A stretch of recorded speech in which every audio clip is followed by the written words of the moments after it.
Cette vidéo va concerner donc la démonstration de cette formule-ci, la seconde, UP égale UQ plus P moins Q fois R.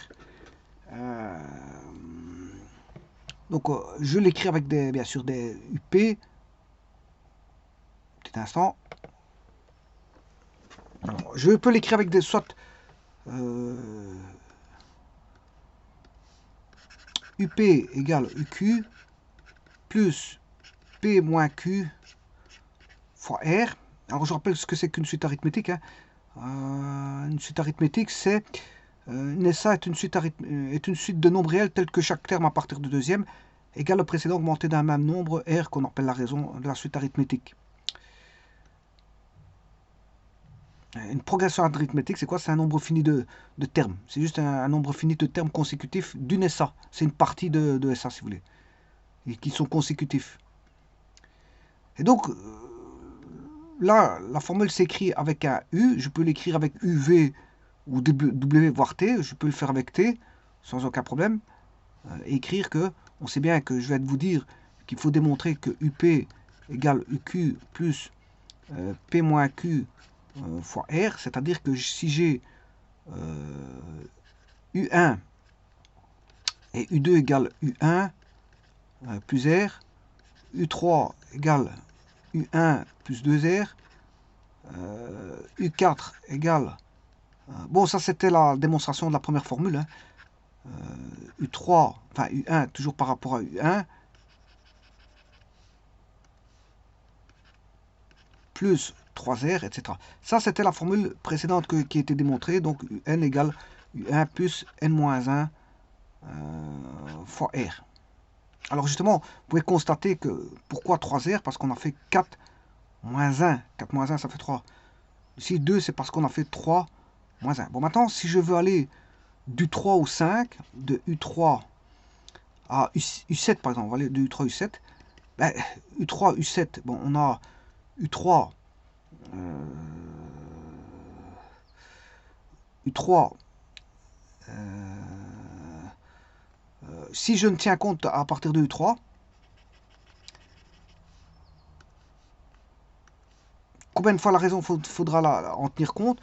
De U3, U4, U5, U6, voilà, ça c'est U3 plus R égale U3 plus 2R, U3 plus 3R et U7.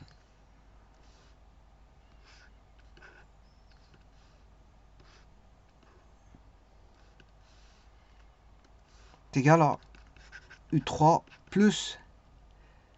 Parce que pourquoi ça? C'est par définition. Hein. Le suivant, c'est le précédent augmenté de la raison R.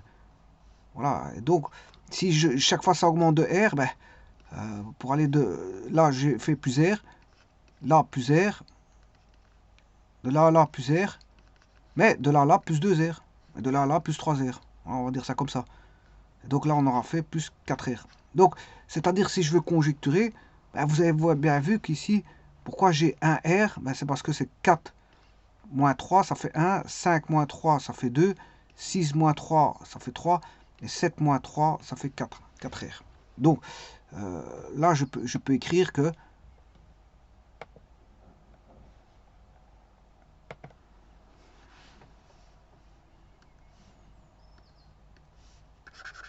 U, je vais commencer en U, Q, ouais, US, on va aller en US. L'indice S, je dois aller jusque en UP, bien sûr, P plus grand que S. Hein. C'est l'indice. Voilà, alors, l'indice S plus 1, ben, c'est US plus R, US plus 2, égale US plus 2R, et ainsi de suite. Si P, voilà, UP, ce sera égal à quoi? Ce sera US plus ben, P moins S fois R.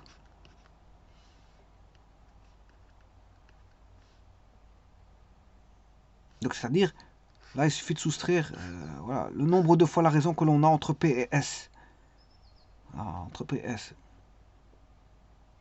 Combien de fois la raison? Ben, je vous ai dit, si on va de 3, de 7, de 3 à 7, il faudra faire 7 moins 3 parce que là, on aura U3, U4, U5, U6. Donc on a une fois la raison, deux fois la raison, trois fois et 4 fois la raison pour arriver jusqu'à U7. Donc de U3 à U4, il y a une fois la raison. De U4 à U5, deuxième fois la raison. U5 à U6, troisième fois la raison. Et là, on a 4 fois la raison. Donc 7 moins 3, ça fait 4. Et donc si je fais P moins S fois la raison, ben, j'obtiens, bien sûr, plus US, j'obtiens le contenu en UP. En UP. Je vous remercie.